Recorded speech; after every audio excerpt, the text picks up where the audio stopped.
space.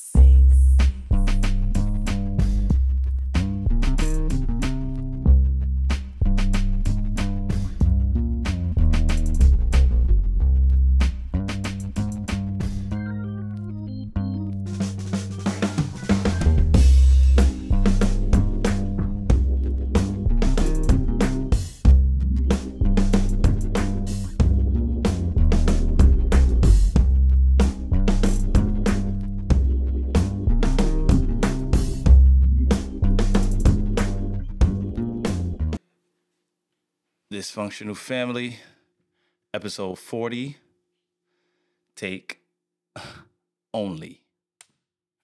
Your boy is back. Yeah. The bounce is back. Pointing out the bounce, show you how to get that dough. I thought you were done with the back songs, though. So we might as well count. just get into the episode, because, like, I could. you playing with the emotions. Nah, I could start with a back song if one is on my heart. Just sharing what's on my heart. I gotta be so rigid.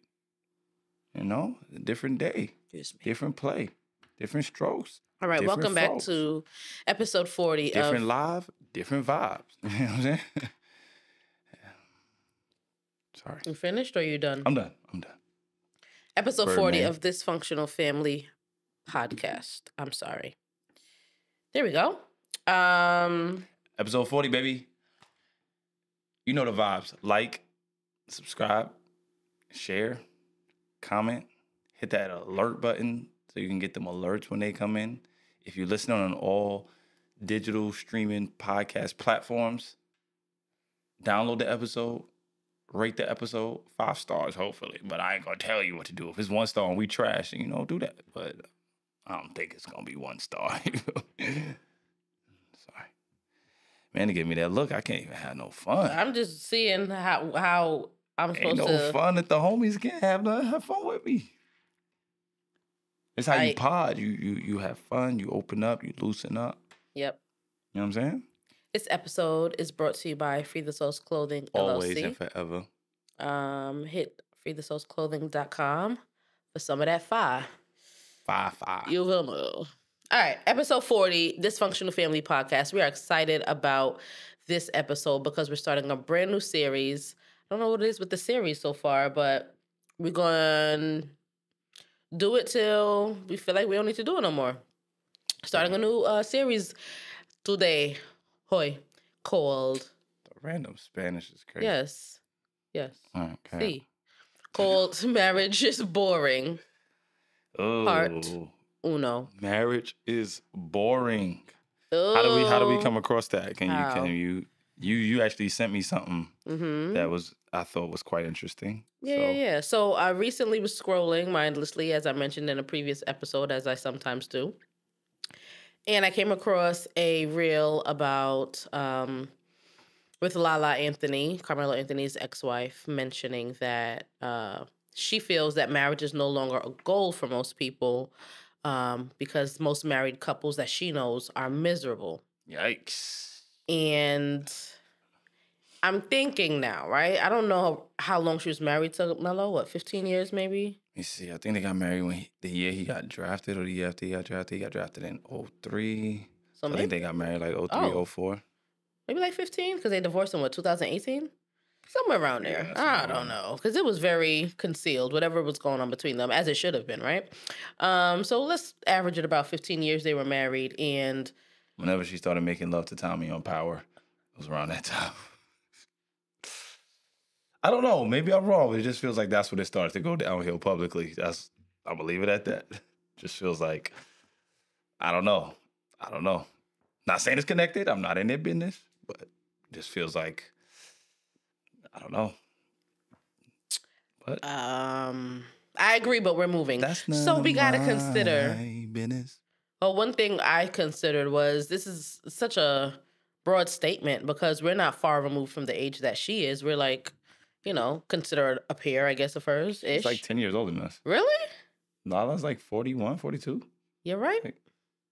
Still not super far removed from the current context of a decade is a lot though. But, yeah, but it's still within I would say the generation of. Sure. Sure. Ish. Yeah, I'm with you. It's, closely related, like context and stuff like that. So we also have a lot of married couple friends, and all of our married couple friends, and we have many of them, are happy.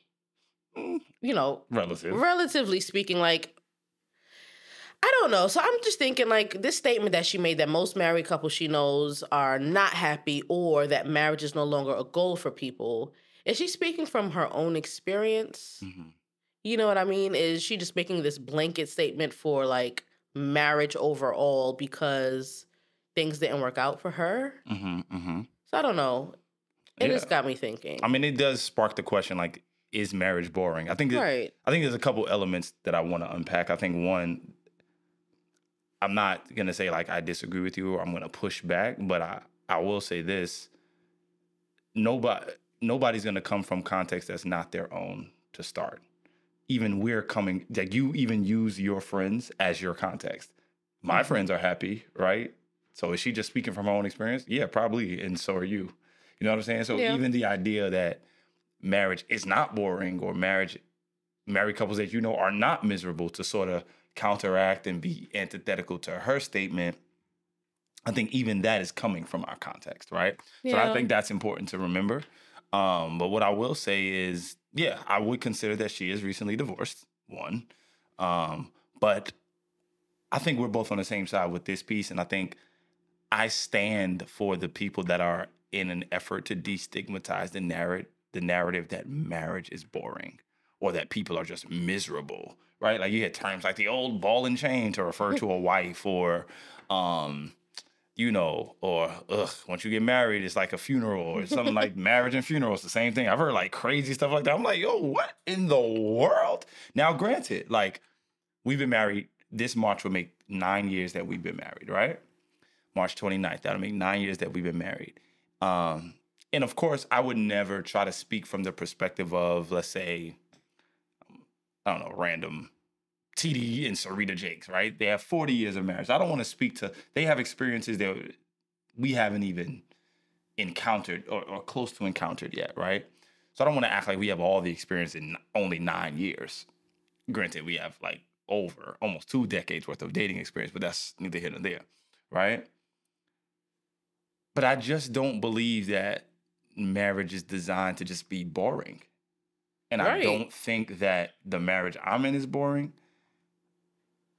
I do think that marriage can get boring if not nurtured the right way. And one of the things I think can make it boring is when you and your spouse are not building anything. When y'all are not building anything together, if your life is not becoming better and her or his life is not becoming better with y'all as a unit, it can get boring.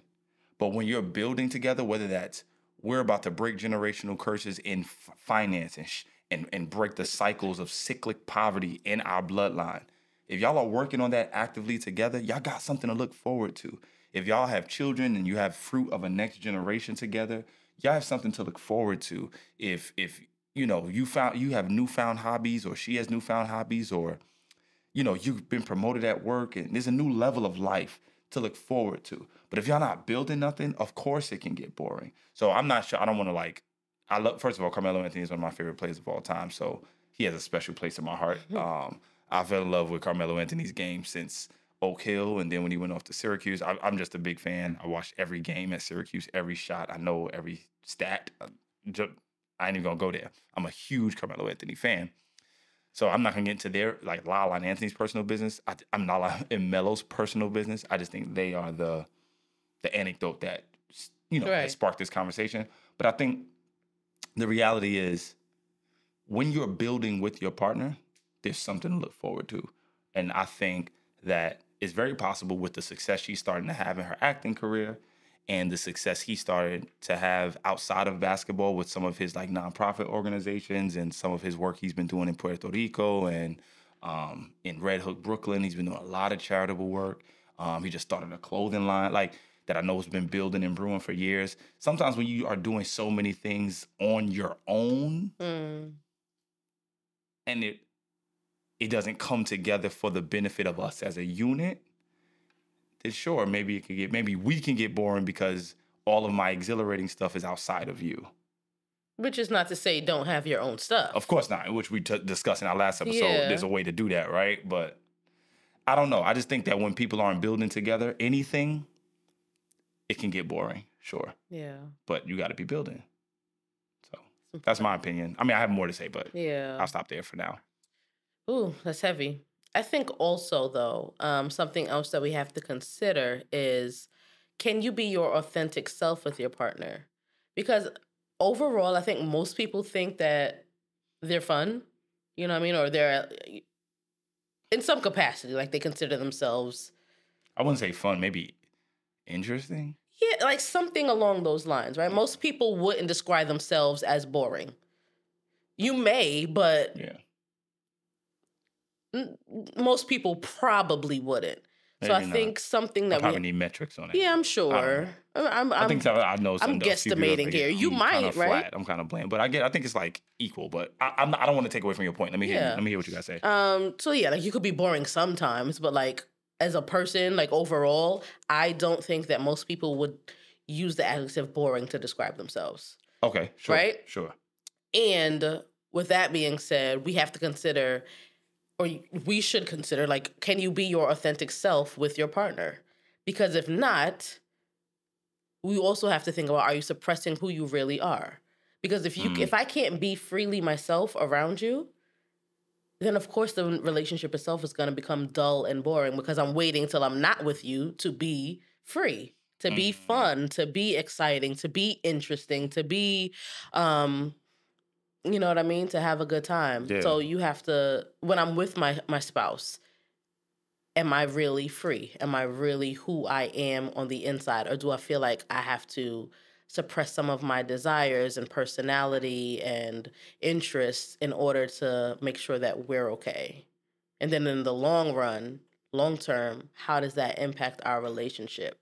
With you building up, holding on to all of that suppression, eventually it's gonna pop. That's good. Go.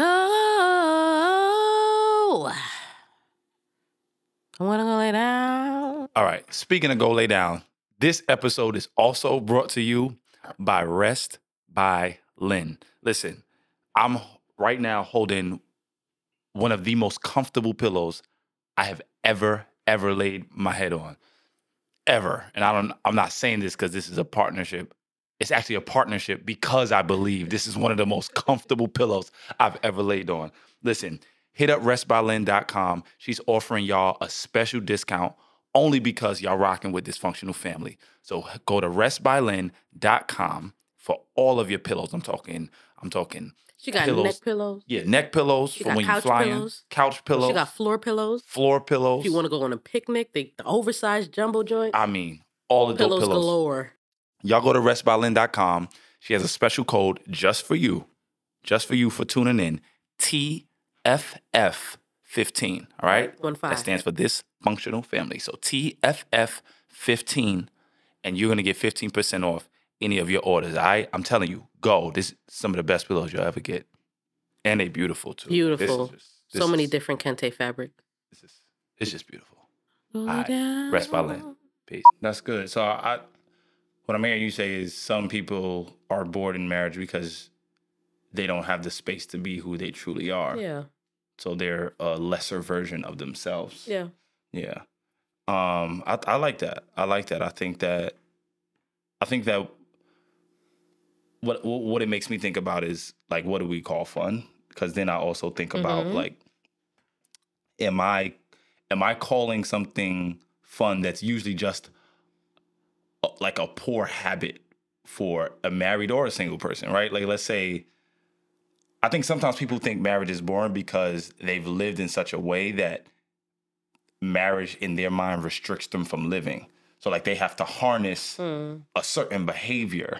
So it's like, oh man, I can't go clubbing anymore because I'm married or something like that. Or, oh man, I used to be with so many women. Like, let's keep it real, right? Like, I used to be with so many women that I'm locked down now. It's like a bad thing. And it's like, no, actually, that needed to be harnessed whether you were single or married. Yeah. Do you understand what I'm saying? So I think sometimes what we call fun or what we call being suppressed is usually just a reckless habit that needs to be harnessed, whether I'm single or married. And that's in some cases, you know what I mean? So I think we do need to develop like a new palette for what fun is, Right. and not let culture define that for us. Because I do think that part of, once again, I watched some of the Lala Anthony interviews. She's been like a guest on I don't know if she's a guest or they have her completely replacing Angela Yee on The Breakfast Club with Charlemagne and DJ Envy.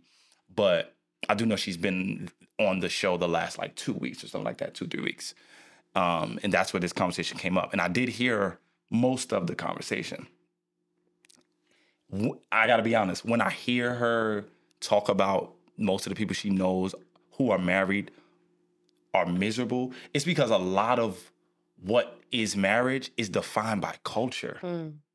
The culture is defining what a good marriage is. So it's like everything is so shiny and glamoury and glitzy, and it's like nobody's doing the work. Yeah. Nobody's doing the work. The work is boring. Let's keep it a buck. Some of the work is boring, but some of the outcomes are not. Right? Yeah. Going to the gym ain't fun. But when you see results for your body, you're happy. Dieting or changing your dietary habits is not fun. It's not like, woohoo, I love eating this. But when you see the results for your health long term, you're happy about that. So yes, there are certain things about marriage that are mundane. But sometimes the mundane things, that consistency, that diligence, it actually is the beauty. Yeah. That I can look in the same face and kiss that face the rest of my life. That I can hold the same hand the rest of my life. That's boring to people who are informed by culture. Man, stop looking at me like that. That's boring to people who are informed by culture, where culture, and I think we said this in a previous episode, but culture is set up in a way where we don't have to sit long with the decision. Yeah. If I don't like a series on Netflix, I'm in and I'm out. If I don't like a post on Instagram, I'm in and I'm out. If I do like a post, I'm in and I'm out. I comment and I'm gone. YouTube, I'm in and I'm out. I'm not, right? Like Uber Eats. Uber Eats. Spotify. Oh, I don't like that. I don't like that. I don't Apple like Music. that. I don't like that. I'm in So many Disney options. Plus, Hulu, right? Yeah. Peacock. I have so many options with everything that now my world starts to form how I interact with people. Yeah. So now I treat people like I'm treating things. And things I have options with, but sometimes with a person, you might not have that option. Yeah. I mean, The only option y'all have is to get better together, Right. get improved together. So now doing the mundane thing seems boring, but there's actually beauty in holding the same hand. There's beauty in loving on the same person and continuing to make it good and continuing to explore their body and journey through ways that make them feel like, oh my gosh, how is it still good after all these years, right? Like, because you're anti-culture. yeah. You understand what I'm saying? And I think with her positioning and her status, she's influenced by the culture. Let's be real. She's an actress, very talented. She's done video jockeys since what? MTV with Carson Daly. Oh my gosh, Carson Daly. What was that show? Total Request Live. Didn't she do TRL for a little bit? Or whatever show she was on. But like, she's around the culture, and it's fine. I'm not Yeah. judging. We need influencers in those spaces too. I think my point is, when that becomes your mode of how life should be, of course it's going to get boring because everybody's moving from thing to thing and person to person. Whereas we find the beauty in the boredom. We find the miracle in the mundane, where it's like, man, holding this same hand is a beautiful thing. I don't care who thinks it's boring. Hugging this same person, letting the hand go low, squeezing the booty every once in a while. You know what I'm saying? On the same person, that's a beautiful thing. And if you really want to be, I feel like I'm tapping into a new space. Go there. Go there? Okay. Go there. If you really want things to work out long term, you cannot let the culture define how your love is supposed to be, because then it'll be transient, it'll be fleeting. But when we learn one another, everything that we need to make it new will come to us because we are putting in an exerted effort to grow with each other. And I'm not jacking the idea that marriage is miserable or marriage is boring. marriage is work. Mm-hmm. But anything that's beautiful requires work. Yeah. Every mosaic you've ever seen required an artist to sit down and put that thing together. Every great pottery you ever seen required, like, it's work. It's work. Even the most majestic mountain you ever seen was made by a God who had the rest from work. Because it might seem mundane while it's being built, but its outcome is what the beauty is in. So like people just don't have the patience for process no more. They don't have the patience for work and exploration anymore.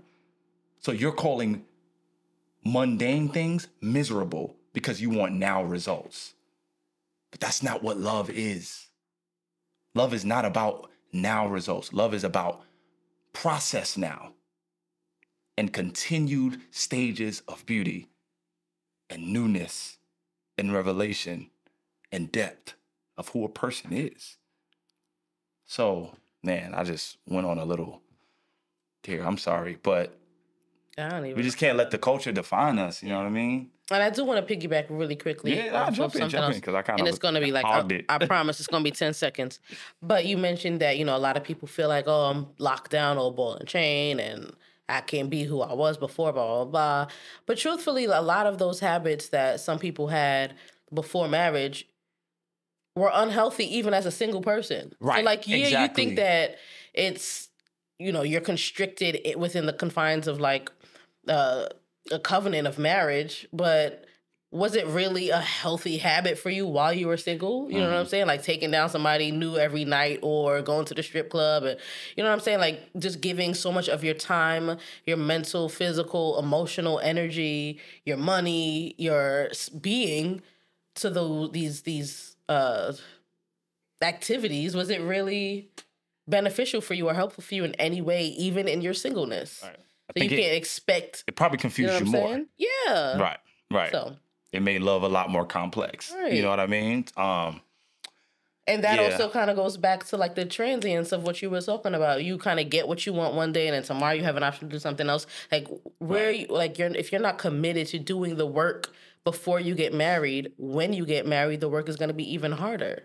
Because you have to be invested in doing the self work so that when you combine with someone else, that's good. It's not like strenuous or feels like an inconvenience in any way. It's something that is the work you actually want to do, right, for the sake of the relationship. Right. And then you think somebody's like trying to change you, and it's like, you got to do the work before you get to the relationship. What's happening is you think somebody's trying to change you, but actually what's happening is you're just unlayering and pulling back the layers of all of the junk and the mess that made it harder to be with someone. So you're like fighting through your own past and your own stories and your own layers. So, and we all have done it. We all have gone through it. So this is not like a pointing the fingers, like a wagging the fingers, like you're doing bad. It's more like the things that we're calling misery or not fun is really us working through unhealthy habits most of the time.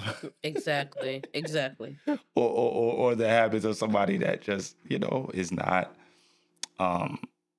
serious about committing to someone, you know? So marriage ain't got to be boring or miserable. And not to say it's not work, but work, it has its fruit and it has its harvest, and you got to believe that. So I think I want to leave y'all with 3 things that I believe can help you avoid a miserable or boring marriage.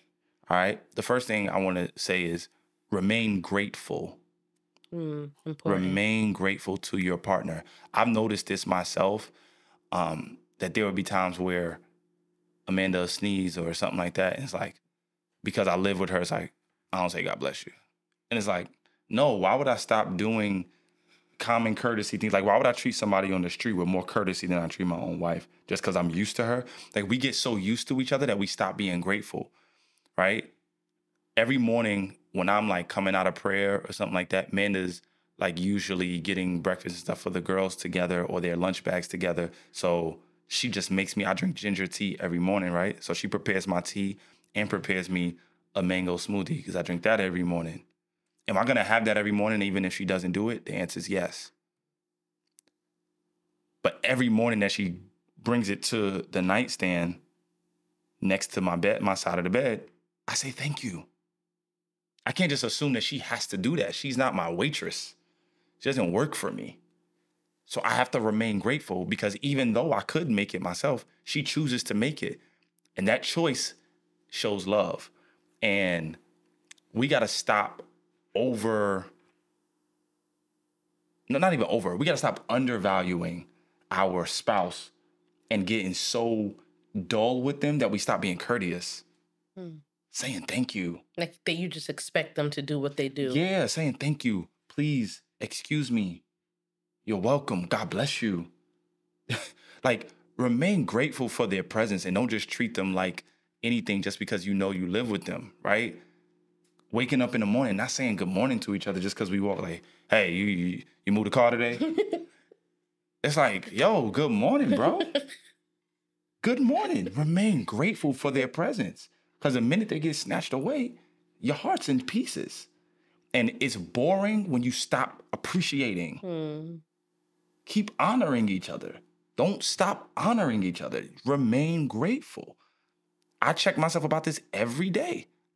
Even I don't feel like it. Like, I ain't got to say thank you. She know I'm grateful. Say thank you.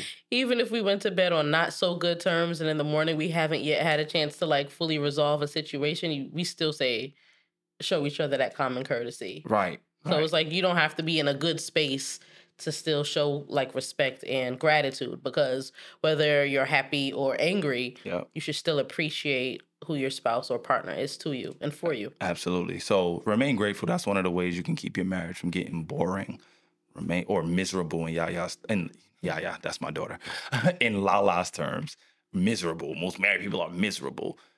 Remain grateful. That's one of the anecdotes to being in misery. Gratitude, Joe. Gratitude is an elixir against misery. Like, gratitude. Say thank you.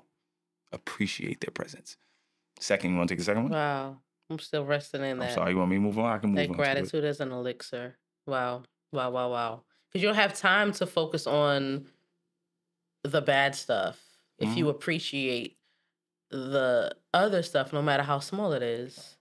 Wow, that's really resonating with me. All right, second one, and feel free to build on top of it, is to remain builders.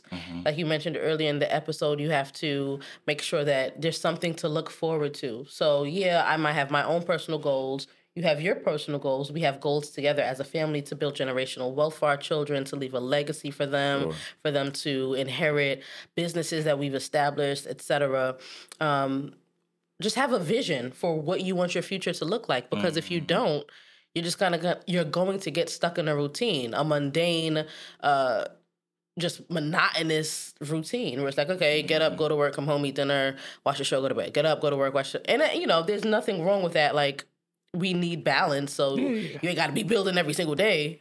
But I think having something to look forward to kind of maintains a sense of excitement. And it's like, oh, can you imagine what this can become if we continue to work on it together? Yeah. You know what I mean? So I think that at the end of the day, everybody has to be submitted, right? That word submission is so toxic and negative in our day and age, but really sub means to be under. Mission, we know what a mission is. Submission, it means to be under a mission. Everybody's submitted. I'm submitted to the headship of Christ. You're submitted to me. Our kids are submitted to us. Like, it's submission. It's under a mission. It's under a mission. If we have a mission that we're under, that we're heading towards, we have something we're working towards. And that boredom and misery is just hard to do when you're building for the future. It's really difficult. Try it. It's really hard. It's like you always got something to talk about. You always got somewhere to go. You always got somewhere to go. Even when we don't want to be placed, we always going somewhere. And hey, it just gives us experiences together. That misery is hard to fall into when we always going somewhere together. Like, we got to go to this person's baby shower. Go to this person's wedding. They invited us here. We got to go to this business expo. We got to go to this meeting. Hey, I got a call. Can you jump on with me? We got to head to here. Hey, I got to speak here. Hey, I got to go here. And I'm not saying the ripping and running is what makes life. Sometimes you got to sit down and settle. My point is building together to add to what you're saying always gives something to look forward to. And I'm going to leave y'all with this, and we're going to get out of here. So we got to remain grateful, remain builders, remain learners. We got to be lifelong learners. I want to learn about this woman all the time. There are times where even in a frustrated argument, I'll say, I don't want to be frustrated. I really just want to understand. Does that sound like me? This happened last night. I literally, like, sometimes I'll be like, no, I don't want to fight. I genuinely don't understand your thought process. I want to learn how you're thinking so I can know, like, how I need to approach this next time. Could I do something different on my end? Or is it something that you need to check within yourself that just needs to be done? You know what I mean? Point blank, period. Like, become lifelong learners. Learn your spouse. Learn yourselves. You might have to mourn an old version of your spouse, and that's okay. I knew Amanda before she had any degrees. Now she has more than I do. I had to mourn the uneducated her and accept and embrace the her that now has clients and now needs to step away from the kids to work with somebody whose literacy rate she's trying to improve or meet with parents at the school you're at. I had to mourn an old version of her that's not just available all the daggone time in the house. But I wanted to learn more about her journey. You got to be lifelong learners, embrace growth, and learn more about your spouse. Learn more about yourself. Because at the end of the day, you will need to continuously embrace the next. Mm-hmm. At the end of the day, unless they are just trash and their life is just going backwards, you're going to continuously have to embrace the next version of that person. And I'm sure, listen, man, have been doing this for me for years. I became a minister of the gospel of Jesus Christ at age 17 years old. 17, I was called into ministry. Senior year of high school, I was like, yo, we got to stop doing some things. What and things? She was like, I don't know, cursing. That was really mean. I stopped cursing before I was a preacher. You did? I did. I actually stopped cursing, like, it was weird, like 15. I feel like we told y'all this story before. 15, 16? It may have been earlier than that. I stopped cursing. I think yo, I really stopped cursing. I was like, yo, I don't need to articulate myself the way. I just stopped cursing. It's I don't know crazy. if you did this. I was cursing when we met still. Like, for what? But I was But too, anyway, but not like me. I was a sailor. Ish.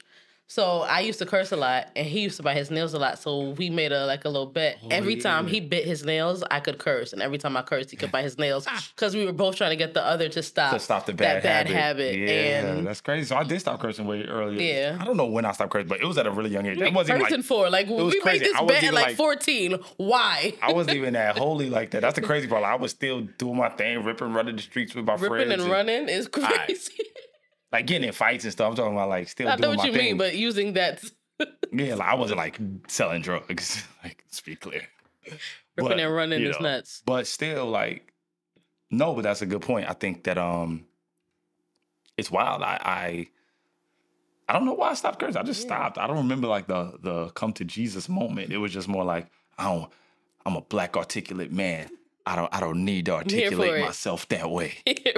I have a vast enough vocabulary that is expansive enough to articulate. All right, it's given spoken word. And encompass. Let's go. And encase all of the jargon that I need in order to express how I feel. Like I was on one. Okay. To wrap up this first part of our Marriage is Boring series, marriage doesn't have to be boring. About to go through the three you things just again. have to be willing. You have to be willing to do the work to make sure that your relationship is ever evolving, because the 13-year-old me that Dashawn met is not the 30 Jesus. 33-year-old you. It's been a while. Yeah. The 13-year-old me that he met is not the 33-year-old me that he is currently with. And we have to continue to evolve our relationship to make sure that it is not only sustainable, but exciting. You want to be in a fun relationship. And if your partner is like your best friend, for most people, you consider your husband or wife your best friend, or your boyfriend or girlfriend your best friend. What are some of the things that you would do with your best friend? You want to go out to eat? You want to go for a walk? You want to go on vacation? You want to? Nah, not right now. I got some things I'm building. But I'm saying, like, just think of the kinds of things that you would want to do with your friend, and continue to evolve. Because I like to say, little thing I like to say is anything not growing is dead. So if if you're not growing as a person, if your relationship is not growing, you gotta dig up those dead weeds, change the soil, replant it, and re-strategize. Don't throw She the got a plant farm, away. don't she? Sound like you got a farm. You've been planting recently. She got these plants in our house. It's a new thing. So, see, and I appreciate that. Yeah, I mean, I'm not into it as much as you, but I'm glad they're in our home. So it is your new thing. Ish. I mean, they half dead, but they here. They're not half dead. They are right there. They could be healthier. Like exaggerating. But the moral of the story is, don't throw the plant out. Doing your thing. All right, let me finish because you interrupted me. Don't throw the plant out. If you need to dig up those old weeds, repot it, get it a bigger container to hold it. Do what you have to do. Make the adjustments, but don't get rid of the relationship just because it's not what it used to be. Okay. That's it. That's all. Dot, and this is that. This is this or that. This or that. All right, let's get to. We forgot our markers and boards. How we forget again? We ain't been doing this or that in a while. Oh, that's crazy. It's cool. All right, because it's gonna be count of three. I'm gonna read the first one. Okay. All right. Would you rather commit a crime with your partner or turn them in for a crime they committed? 1, 2, 3. Commit a crime with my partner. Yeah, I'm not turning you in. Ain't no way. I'm from that. We're going to do what we have to do and figure out a way to not get caught. But if we got to be on the run, Bonnie and Clyde, my Part boy. of me is like turn you in so I can still get like conjugals and stuff like that. Because committing sex is what you're thinking about? No, intimacy and time with you. My thing is this. If we commit a crime we both get together, caught. we both get caught. And we both go to our separate jails. So you can't get a conjugal with another incarcerated person. It don't work like that. Either way. You know what I'm saying? So it's like, I'm taking a risk. If I snitch on you, at least I come and see you and we get time together. So I don't know. What if it's like 20 years? You going to come see me? For 20 years? In jail? Like, yeah, better or worse. That's sweet. Hey, listen, I might come in Paul and Silas out that mug. Okay, we're moving. You know me. I still believe in the word of God. I pray until them jail doors open. Iyamashaya. Sorry. Had a moment. Okay, let's go. Would you rather clean up your partner's vomit or clean up your partner's blood? 3, 2, 1. Vomit. That's pretty easy for me. 1, because I've already had to clean your vomit before. I was pregnant, so don't say it like that. I feel like I would have had to clean the vomit even if you weren't pregnant. Nah, just because of the condition you were in. You didn't throw up because you were pregnant. The vomit I cleaned was because you had eaten something bad. Super Bowl weekend, and it was the day of the Super Bowl, and I had these some nachos. I had some loaded nachos, and they messed her up. Yeah, I was a week away from giving birth, and she threw up all over the bed. But it was like in a we were like projectile. We were laying like on a corner of the edge of the bed, and the way it was in like our old house. Projectile. The bed was like to the edge of the bed of the room, so it was like all over the wall, down like on the side. It was just a weird. It was very inconvenient to clean up. Yeah, so I cleaned it up. Yeah, I think I pick vomit because blood stains. That's what you're thinking about? Yeah, so I can clean up the blood, but it's like after that, how am I going to get the stain out? Now, every time I go to this specific spot, I'm going to be reminded of blood, and then no matter how much I clean it, I'm still going to feel like it's dirty. Whereas vomit, you clean it up, you wipe it down, you disinfect it. There's no visible evidence that vomit was there, usually. Really? Yeah. Like, I don't want to see a blood stain. That's not why I chose vomit. Why you chose it? Because if you vomit, it's for 2 reasons. You are either sick, you're not doing well, and we can treat that. Or you're pregnant. Blood means you're hurt. And having to clean up your blood means that if you're sick where blood is coming out of you, you know how sick you got to be. I wouldn't want you with either of those conditions. Why am I cleaning up blood? That means you got hurt, you fell, got stabbed, got like something. Stabbed? Listen, blood, let's just...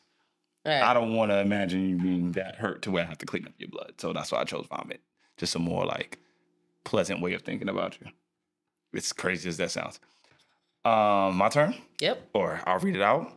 Would you rather a homemade dinner from your spouse or a surprise dinner at your favorite restaurant? 1, 2, 3. Surprise Homemade dinner dinner. from your spouse. Don't. All right, I won't. Yeah, I feel like we go out to eat fairly frequent, but for it to be a surprise, I think would be nice. Whereas, So am I hearing from you, I don't surprise you with enough dinners? no. That is what you just said. To surprise would be nice. You saying I don't Yeah, it surprise would you be enough. nice, but it's not like something I'm surprised, like a Nah, don't desire back I'm off. suppressing. You say it in front of everybody. No, I don't I'm surprise being you enough. honest. I don't know if I believe you. You surprised me enough with like other stuff, Okay. like a lot of random like gifts. So surprise dinner at a restaurant. Me taking notes. It's etched in my palm. All right, that was part 1 of our Marriage is Boring series. I don't get to explain. Oh crap! I'm sorry. You were taking notes and then you. Yep. Tell me why you prefer home. In the episode. No, tell me why you prefer a homemade dinner. It's cheaper. Okay. Yeah. Cheaper. Cheaper to keep it that boy. Cheaper to keep it that boy. If you know Martin, then that's funny. All right, y'all. Don't forget. Telling them like. Telling them it's funny only if they know Martin is crazy. Yeah. All right, that wraps up part 1 of our Marriage is Boring series. Y'all know what to do. Hit subscribe, like, subscribe, share, download, comment, rate. Boost the algae. Shop freethisouls.clothing.com. Shop restbylyn.com. Follow at freethisouls.clothing on Instagram. Follow at restbylyn on Instagram. And we will catch y'all in 2 weeks. Oh, also, hit this functional Emily podcast. It's on the screen. Been there, I think they know done what they that. said. Let's just clarify that because this is money involved. I just want to be super clear. Cash App, $ this functional family. Thank you very much. Yeah. Run it up. Have my money. All right, bye.